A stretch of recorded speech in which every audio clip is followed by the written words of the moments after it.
Alors là, on est parti pour montrer que les homographies, donc le groupe H, allez, vous m'avez dit pas de vert, on voit rien en vert, alors on va prendre du noir, que le groupe H agit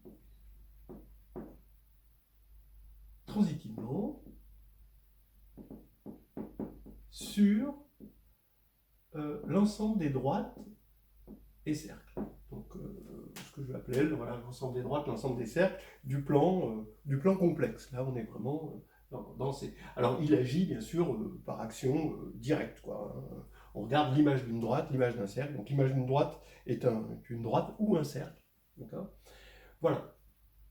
Alors, ce qui est clair pour l'instant, c'est que si on prend une similitude, elle envoie une droite sur une droite et elle envoie un cercle sur un cercle. Inversement, si vous prenez deux droites, hein, vous pouvez toujours trouver une similitude. D'accord ? Vous faites votre...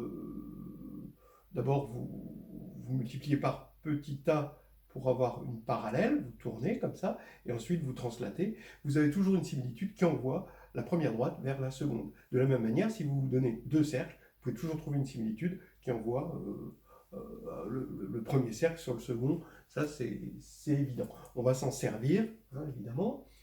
Là, maintenant, on ne sait pas encore qu'il agit dessus, hein. C'est ça qu'on va montrer. Mais au moins, on va se donner un petit exemple. La droite, qu'est-ce qu'on a comme droite bien connue? S'il y a une seule droite que vous devez nommer de forme normale dans C, c'est la droite des réels. D'accord? Voilà.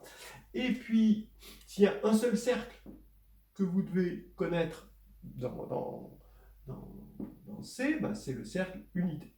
Donc maintenant, déjà, on va essayer de voir qui va envoyer R sur U.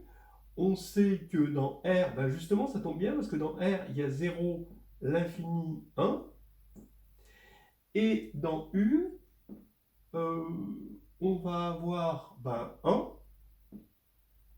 on va avoir moins 1, et on va avoir I.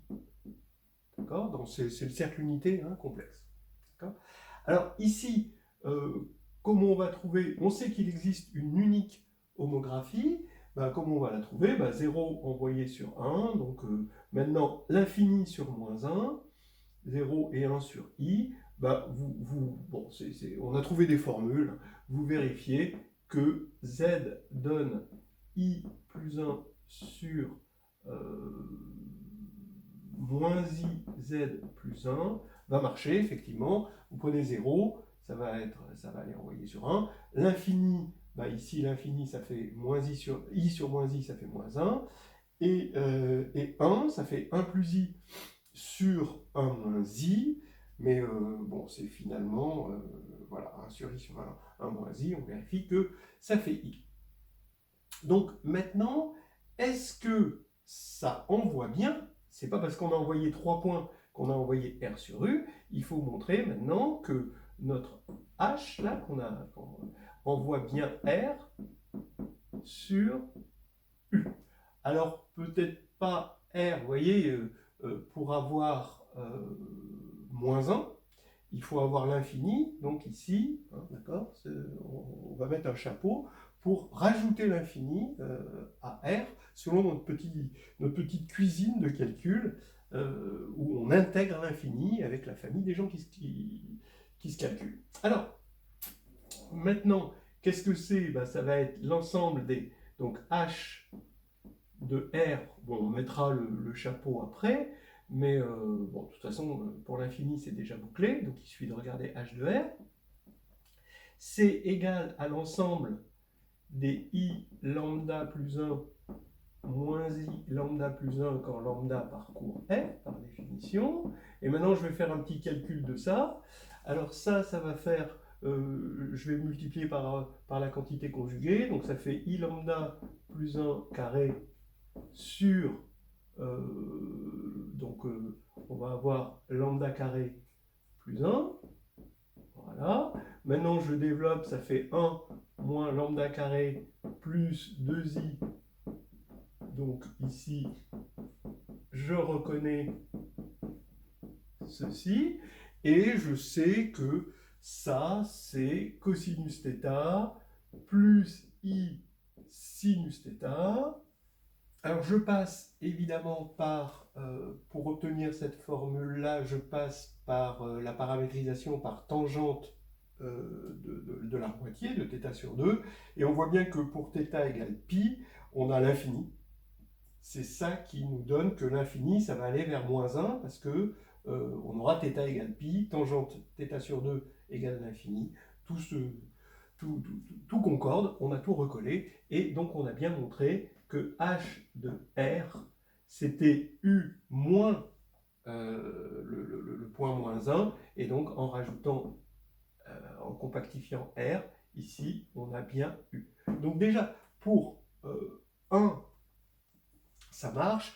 Maintenant, on veut envoyer un cercle ou droite sur un cercle ou droite. Donc, si c'est un cercle vers un cercle, une droite vers une droite, c'est ce qu'on a dit, on a les similitudes pour ça, il n'y a pas de problème. Maintenant, si c'est une droite quelconque vers un cercle quelconque, ben, on passe par des zéros. On passe par notre h, on aurait pu l'appeler h0, ça aurait été bien.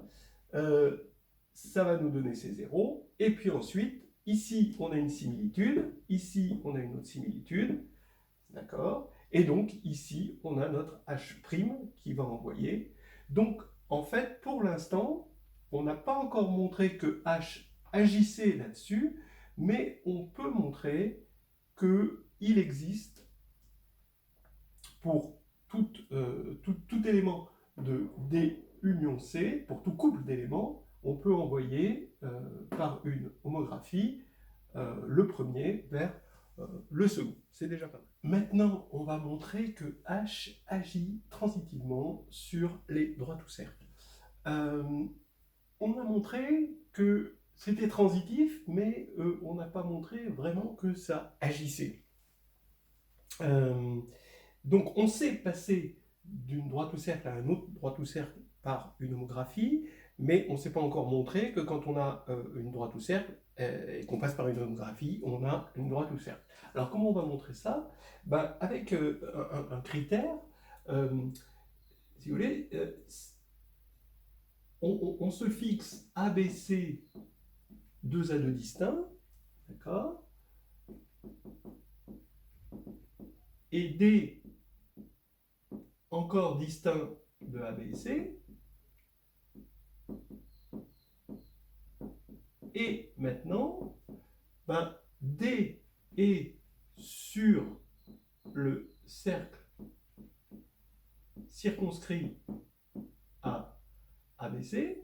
Alors évidemment, hein, c'est des points, je confonds les points et les affixes, les points du plan complexe et les affixes. Si et seulement si A, B, C, D est réel. Voilà. Alors, quand je dis cercle circonscrit à ABC, je suppose que ABC sont non alignés, et dans ce cas-là, c'est bien le cercle circonscrit. Et si c'est ABC, si ABC sont alignés, alors je suppose que c'est la droite. D'accord? Je prends un élément dans les droites et cercles. Alors, maintenant, qu'est-ce qui est évident?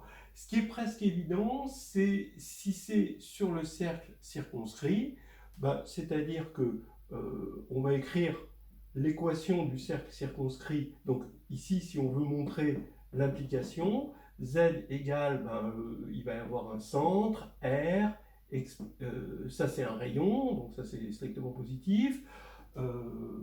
Voilà, Iθ. Ah oui, je ne fais pas le cas où c'est une droite. Si c'est une droite, c'est vraiment évident.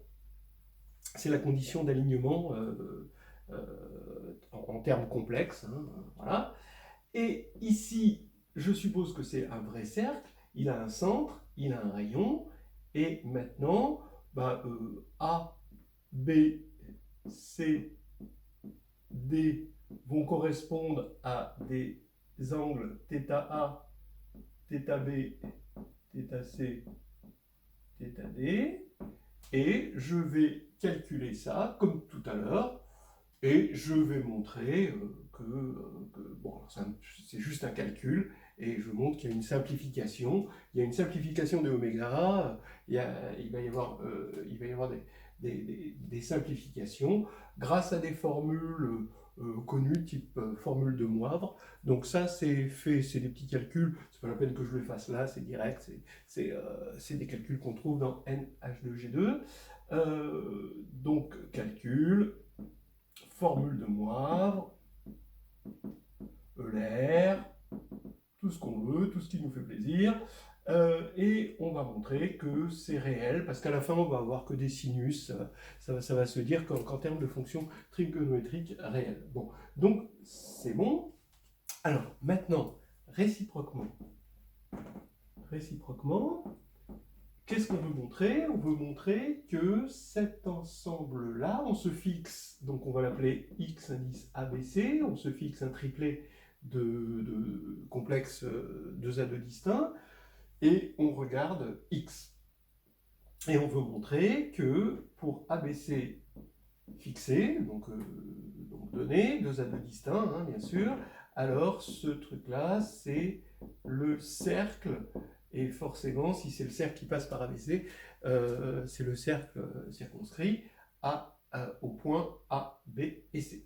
Donc, bon, alors, comment on va montrer ça? Ben, on a vu tout à l'heure que il existe une homographie, H, qui va envoyer le cercle